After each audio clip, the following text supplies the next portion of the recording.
in front as they turn into the stretch. She ran 3/4 in 1:10.1. Jose Ortiz hasn't asked her yet. Now he shakes up the reins as they pass the 3/16 pole. It is Letruska leading here by 4. Then She Dares the Devil and Bonnie South. It's Letruska with the lead. Bonnie South moving up on the outside into second. And Letruska has it won. A tour de force here for Letruska. She won by 3.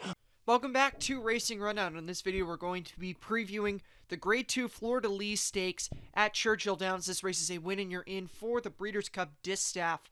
So any one of the horses that wins this race is automatically in the Breeders' Cup Distaff. This is a 6-horse field, so it's another light field, very similar to the Mother Goose Stakes at Belmont Park. But this race is, I would say, a little bit more wide open than the Mother Goose Stakes was, but it does have a clear leader, and it does have, at the moment, the clear leader of the Distaff division, Letruska. But we're going to get to all 6 of the horses in here. Before we get to Letruska, and as usual, I'm going to talk about all 6 of the horses in this race and how I think they're going to do in this start. We'll start off with the number 1 horse, Point of Honor.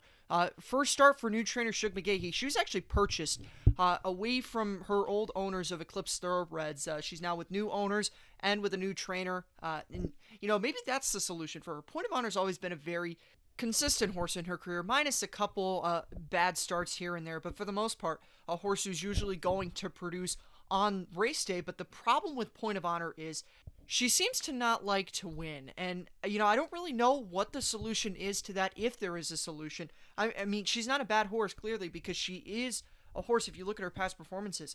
Only one start in her career where she's been off the board, and that was in the Breeders' Cup Distaff last year, and like I already mentioned in the introduction, lots of seconds and thirds, good runs in Grade 1 races, so she can clearly run with some top horses, and those are good horses that she was running against, but just the wins don't come there for her. So I'm going to have to be against Point of Honor for the win in this race, but she usually runs a good race underneath, so I don't think you can write her off for that.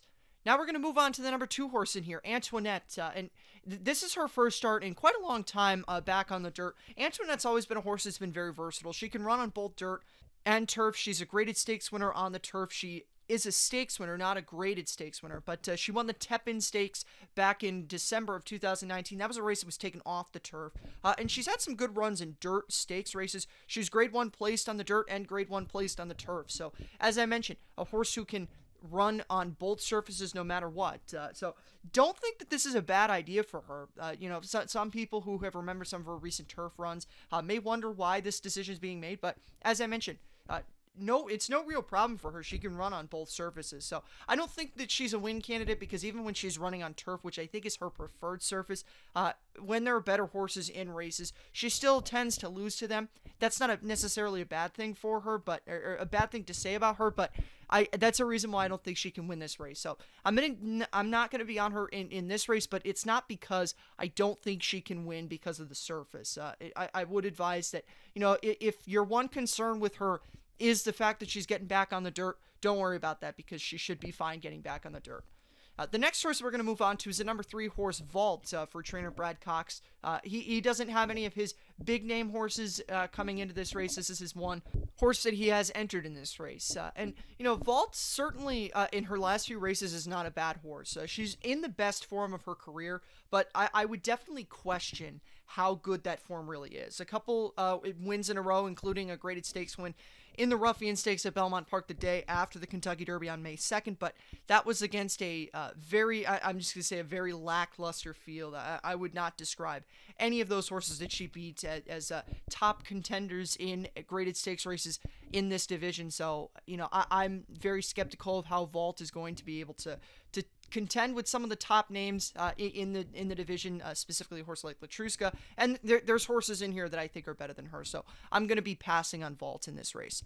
The number 4 horse is Envoûtante for trainer Kenny McPeek. Envoûtante is a horse who is the second stringer of Kenny McPeek's 4-year-olds. Obviously, her stablemate Swiss Skydiver is much more talented, but Envoûtante is a very underrated horse in her own right. I don't think enough people talk about how consistent this filly is in her career, especially when she's running at Churchill Downs. She's never been off the board in her career, and only once has she lost a race at Churchill Downs, and that was a second to She Dares the Devil when She Dares the Devil had the La Troyenne handed to her on the front end. So Antoinette is certainly a horse that you can't write off in here. I think she's going to run a big race in here.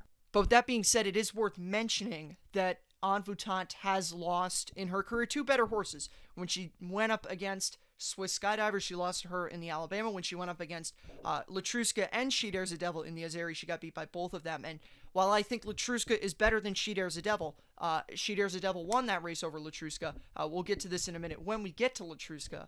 Letruska still finished ahead of Antoinette. There's no She Dares the Devil here, so that's not really a debate we have now. But the point is with Antoinette, she's very good at Churchill Downs. I think she's going to run a really good race, but I don't know that she can win it because I don't know how good she really is compared to the top horse in here, Letruska. The number 5 horse is Spice is Nice, a very interesting horse for Todd Pletcher in here. Spice is Nice has been a horse who promise has followed her throughout her career. She broke her maiden very impressively by 12 lengths at Gulfstream back in January of last year. Then she ran a good second in the Devona Dale Stakes behind Tonalist Shape. Tonalist Shape is certainly not the horse that we thought she was at the early part of 2020, and Spice is Nice was kind of went the same route that Tonalist Shape did. Spice is Nice ran a very poor 5th in the Gulfstream Park Oaks. She came back, won an allowance race at Belmont in July of 2020. That was a good allowance win, but then she got crushed in the Alabama. But it looks like she's obviously in the best form of her career because she's won consecutive races for the first time and is coming out of a graded stakes win. But it's certainly possible that the time off from the Alabama Stakes, which was in August of her 3-year-old campaign, that allowed her to mature and get better as a 4-year-old. So I certainly think she's a better horse than she was as a 3-year-old. And she showed flashes. I usually say this about horses. They don't win by 12 on debut if they don't have some kind of talent. Now, we can debate how much talent Spice is Nice really has. I know if you talk to my co-host who is really high on Spice is Nice, he'll tell you that, she is... he's probably a little more optimistic than I am of her, but I wouldn't write her off.